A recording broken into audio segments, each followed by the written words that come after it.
Bon, j'imagine que vous avez suivi sur ma chaîne, sur d'autres chaînes, les histoires avec Tatiana Ventose, son côté un peu climato-réaliste, hein, voilà, le fait que elle avait un ressenti sur le climat qui ne correspondait pas au ressenti des bobos écolos, notamment de la danseuse pour le climat. Elle se mettait à traiter tout le monde de bobos écolos quand il milite pour le climat ou quand il croit au réchauffement climatique ou des trucs du genre. Et donc, un abonné que je remercie m'a envoyé une vidéo qui est la preuve que Tatiana a été, voire est encore, parce que si ça se trouve, en fait, elle essaie de masquer son jeu, une bobo écolo. Et comme le dit si bien Tatiana, les bobos écolos font le jeu des financiers. Et le vrai clivage, en fait, c'est le clivage entre vrais prolos ruraux et bobos écolos qui font travailler des gens immigrés pour eux, qu'on peut appeler le lumpen prolétariat, parce que voilà, comme ils sont immigrés, c'est un peu... voilà, c'est le lumpen. Et ces gens-là font le jeu de la bourgeoisie, quoi. Bourgeoisie financière, évidemment. Donc, c'est une vidéo de Tatiana Ventose qui s'appelle « Cobaye en cuisine ». Hashtag 1, chili sin carne avec Tatiana Ventose. Et vous allez voir. Est-ce qu'au fond, Tatiana, c'est pas aussi une bobo écolo qui est venue dans la ruralité pour faire la néo-rurale, bourgeoise, repentie? Bonjour mes chers petits cobayes. Bonjour. Bienvenue dans notre cuisine. Aujourd'hui je suis en compagnie de Tatiana Ventose du Fil d'Actu. Nous allons vous faire à manger. Tu cuisines Tatiana? Oui, j'adore ça. J'adore cuisiner, j'adore... Alors, premièrement, quelqu'un fait ça avec un couteau chez moi, je le défonce. Hein. Moi j'adore cuisiner. J'aime bien voilà, affûter des couteaux et tout. Quelqu'un arrive et commence à passer le fil de son couteau sur un autre couteau pour faire le malin, puis à planter la pointe dans une planche, ça me fait vriller vraiment. Mais je parle premier degré. Hein. J'adore manger, c'est mon truc. Et c'est quoi ta spécialité? En salé, je dirais que je fais un très bon pot-au-feu et en sucré, une très très bonne galette des rois. Miam. Et toi, tu cuisines un peu? Oui, moi je fais le verre d'eau maison à base d'eau du robinet. Comment est votre blanquette? C'est la question que se posent beaucoup de Français à chaque repas. La blanquette est bonne, sans aucun doute, mais tâchons de savoir si elle l'est Ça m'a vieilli comme vidéo quand même. Hein. C'est un peu cringe. autant pour notre santé et pour celle de notre environnement. Et oui, Jamy, les Français sont les premiers producteurs de viande bovine en Europe et ils en sont aussi les plus gros consommateurs. Quoi? Tatiana dénonçait la consommation de viande, mais oh là là! Que dirait Fabien Roussel? Non mais... C'est marrant comment on voit comment son discours a évolué alors que ce discours elle le tenait et du coup elle connaît les arguments quand même sur le fait qu'il y a des ressources qui sont pas inépuisables et qu'il faudrait essayer d'adapter la production, forcément la consommation aussi qui va avec sur certaines choses pour répartir dans la population, pour baisser les gaz à effet de serre, enfin la production de gaz à effet de serre et tout.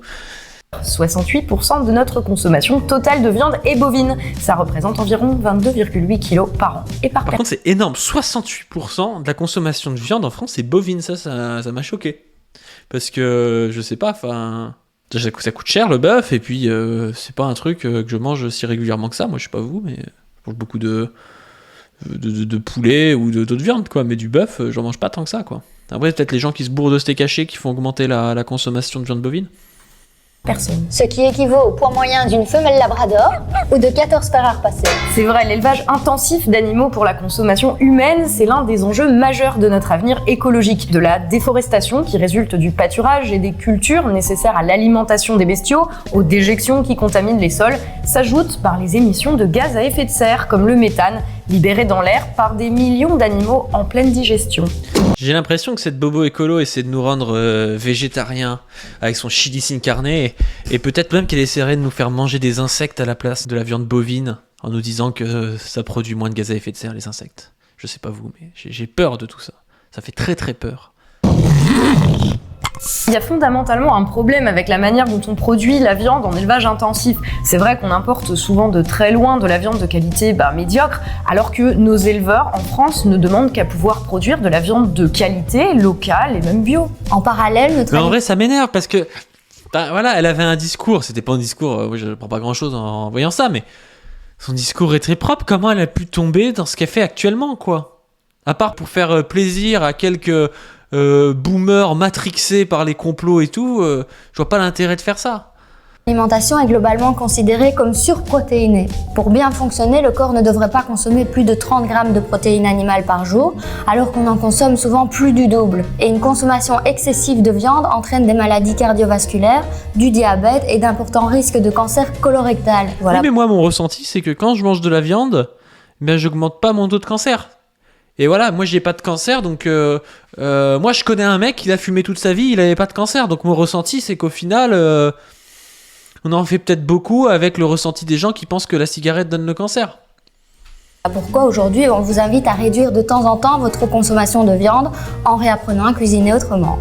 Alors vu que les gouvernements d'aujourd'hui ne soutiennent pas, enfin pas suffisamment en tout cas, les productions éco-responsables, locales et respectueuses du bien-être animal, nous on s'est dit qu'on allait progressivement remplacer la viande dans certaines recettes par des alternatives végétales. Et ça tombe bien, ça coûte moins cher déjà et puis c'est meilleur pour la santé.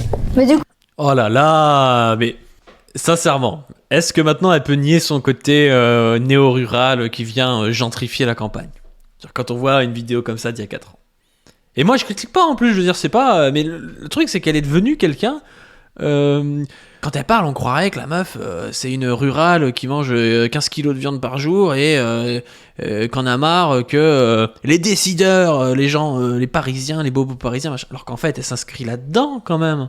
Il n'y a pas de mal à ça, mais elle s'inscrit là-dedans. Je sais pas, quel est votre ressenti par rapport à Tatiana?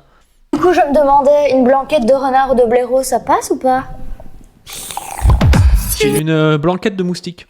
C'est comme un chili classique, sauf qu'on a enlevé la viande, mais c'est toujours très bon. Pour 6 personnes, de quoi avons-nous besoin, Tatiana? Bah déjà de 300 grammes de haricots rouges en boîte ou fait vous-même, hein. Des tomates au jus, Une petite boîte de maïs, 2 carottes bio orange de préférence, une gousse d'ail et un oignon entier, de l'huile C'est la d'olive, première fois que j'entends quelqu'un préciser orange après carotte. ainsi que des épices, donc du poivre, du sel, du cumin, du paprika et du piment. Alors pour commencer, on verse un peu d'huile d'olive, des oignons,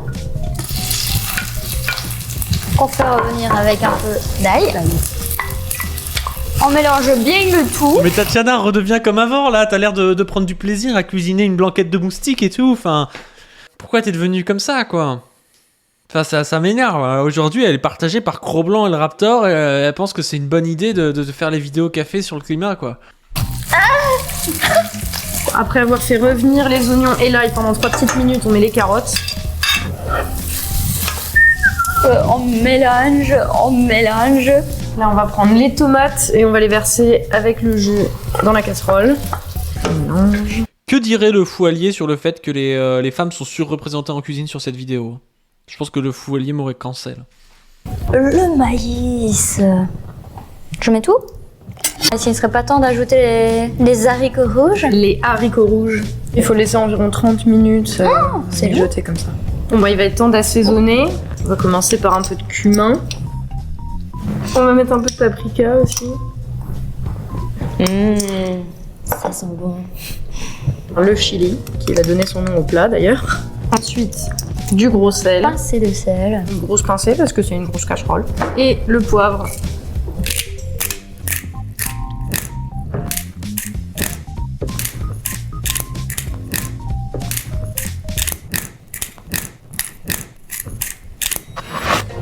Bon bah ça a l'air pas mal. René, tu veux goûter? Ah, Ah, mais cette image patriarcale de la femme qui cuisine et qui fait goûter au mec, c'est incroyable, quoi. C'est incroyable. Cette vidéo, il devrait la supprimer de YouTube. YouTube devrait la supprimer. En fait, ça devrait être dans l'algorithme. Voilà, c'est pas bon. c'est pas bon. Et voilà, c'est prêt. On peut servir ça avec du riz. Et on a un plat délicieux qui soutient largement nos besoins en protéines par l'association des céréales avec les légumineuses. C'est pas beau ça?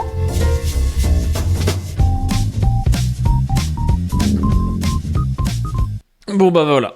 Voilà, Tatiana, si tu vois cette vidéo, on veut que tu redeviennes celle qui nous faisait des recettes de blanquettes de mouches, là, de chili sin carne, qui avait l'air de prendre du plaisir à faire ça, et puis qui nous balançait des arguments factuels sur le fait que oui, il y a un marché qui libéralise la bouffe, qui nous fait bouffer de la merde, qui surproduit, qui participe au réchauffement climatique, quoi, et puis pas une vidéo pourrie où t'es devant une rivière et tu te dis, regardez, la rivière a l'air pleine, donc il y a pas donc il y aura pas de sécheresse cet été, quoi. Sponsorisé par Biocop, oui, exactement, hein. Voilà, c'est le lobby du capitalisme vert, hein, donc elle était totalement greenwashée à l'époque. Donc je vous dis pas pour qui elle faisait le travail, parce que sinon la chaîne va sauter.